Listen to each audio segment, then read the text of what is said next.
These things are crack. Extra toasty, you should try them. They're so good.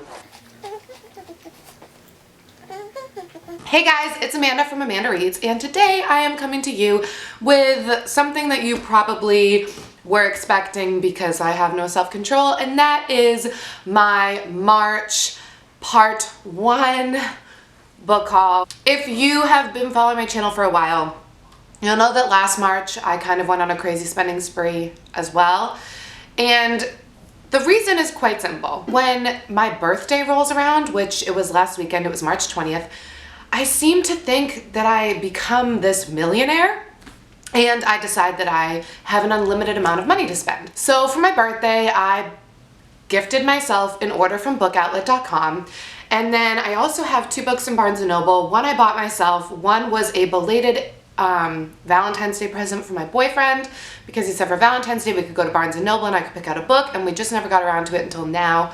And then I also, today, after my birthday, it's still March, apparently I'm still a billionaire, I have purchased a bunch of books. I made 3 orders, 2 book outlet orders, and 1 order from Libris.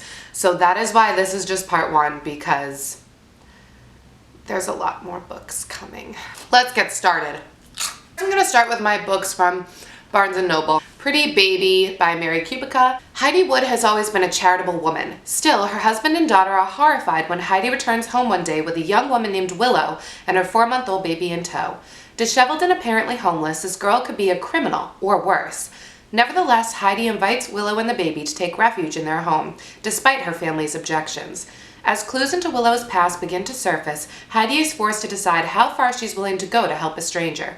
What starts as an act of kindness quickly spirals into an unrelenting web of lies and a story far more twisted than anyone could have anticipated. And then the other book I got was The Bane Chronicles by Cassandra Clare and Sarah Rees Brennan and Maureen Johnson. Honestly, I'm just really into buying all the companion things for the Mortal Instruments, as I am not going to be reading The Dark Artifices until I get like all of my TPR done, because I'd rather just buy them once the whole series is over. So I'm not reading Lady Midnight. I'll read it later on when the hype is probably long gone, but it's gonna be fine. So I'm just buying all the things that have to do with the Mortal Instruments series and waiting on reading The Dark Artifices. So that is why I bought that. And if you don't know what the Bane Chronicles are, it is chronicling Magnus Bane's life, his long ass life. Now for my book outlet order. Okay, I don't remember how many books are in here. Also, like, I love that I think I'm rich and that I'm just gifting myself all these new things. It's awesome. But I have officially run out of room on my bookshelves, and I'm using a small bookshelf that I showed you in my bookshelf tour, and I've already completely filled up one shelf, and I've halfway filled up another shelf. So I don't know where all these books that I'm purchasing are gonna go, because I really don't want to get a 3rd huge bookcase, because it's just not practical where I live and where I'll be living. So I don't know what I'm gonna do. I might have to do an unhaul. There are some books I could unhaul, so I think I'll probably have to do that. So the first book is a book that I have had on my Amazon wish list since I started watching BookTube. So it's been over a year that I've wanted this book, and I have never seen it on Book Outlet. And so when I saw it, I was like, yep, that's mine. And I'm obsessed with this new cover, and that is Mr. Penumbra's 24-Hour Bookstore by Robin Sloan. Now, the cover I'm used to seeing is the one with like the vibrant yellow books, but this I just think is so glorious. Look at that. The Great Recession has shuffled Clay Janin out of his life as a San Francisco web design drone and into a new gig working the night shift at Mr. Penumbra's 24-Hour Bookstore. But Clay learns that this store is even more curious than the name suggests.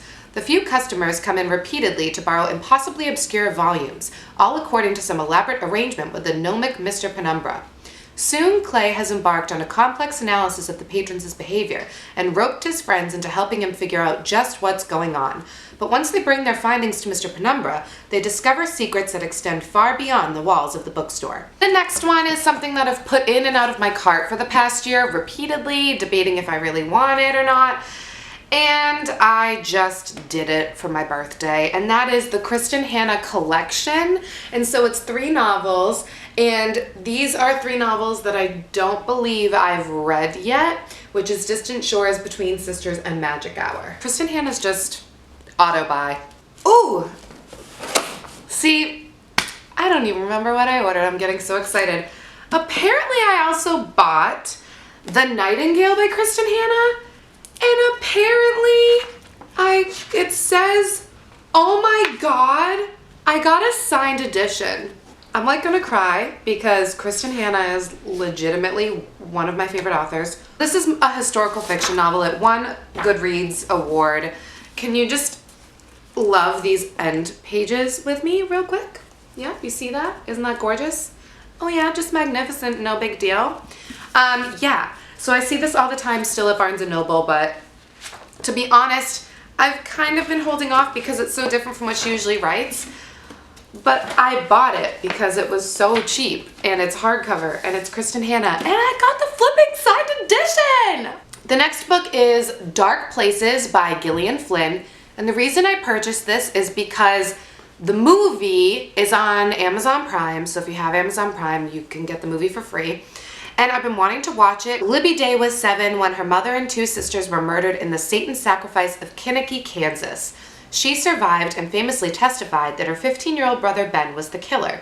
25 years later, the Kill Club, a secret society obsessed with notorious crimes, locates Libby and pumps her for details. They hope to discover proof that may free Ben. Libby hopes to turn a profit off her tragic history. She'll reconnect with the players in that night and report her findings to the club for a fee. As Libby's search takes her from shabby Missouri strip clubs to abandoned Oklahoma tourist towns, the unimaginable truth emerges, and Libby finds herself right back where she started, on the run from a killer. Last year, around like April or May, I ended up purchasing the movie tie-in edition of the book If I Stay by Gail Forman, because I was convinced that I had Where She Went and not If I Stay. But it turns out that I did have If I Stay, and what I didn't have was Where She Went. And Where She Went has been on Book Outlet a few times, but I never purchased it until now. So yeah, I got Where She Went by Gail Forman, which is the concluding book in the If I Stay duology. Now, I was going to wait for a movie tie-in edition of this, but I don't think they're making a movie. I'm not a fan of how they're doing this now, because it doesn't even go like, yeah, that's right, it is beautiful, cool, but it clashes with the cover. I just don't think it was a good choice. 2 more books. I purchased Ugly Love by Colleen Hoover, and I've heard amazing things, and I know that this is going to be made into a movie, I believe. It's not exactly love at first sight for Tate Collins when she meets the tormented and secretive Miles Archer. They wouldn't even go so far as to consider themselves friends. The only thing Tate and Miles have in common is a mutual physical attraction that can't be denied. Once their desires are out in the open, they realize they might have stumbled on the perfect no-strings arrangement. He isn't looking for love, and she doesn't have time for it, so that leaves just the sex. What they've got could be surprisingly satisfying, as long as Tate can stick to the 2 rules Miles has for her. Never ask about the past and don't expect a future. They think they can handle it, but everything is different when real emotions start to change the equation. And then finally, my last book is just a collection of cartoons that I thought would be really cute. And it was cheap, and it's called Chaz Adams' Happily Ever After. It's based on the characters from the Addams Family, I believe. You can see Morticia and Gomez on the back, which is kind of cool. And so it's just a collection of cartoons. It's just really like quick and nothing crazy. You can look at the back and see what number cartoon was published when, but some of them are unpublished. And I just love the Addams Family. So that is it for part 1. As I said, I have 3 separate orders coming. Hopefully they come within the week so that I can do a part 2 soon. But yes, stay tuned. This is just part 1 of my birthday haul. Thank you for watching. I hope that you are having a great reading month, and it's almost the end of the month, so I hope that you're getting in everything that you can. Thanks for watching, and I will see you soon. Bye, guys.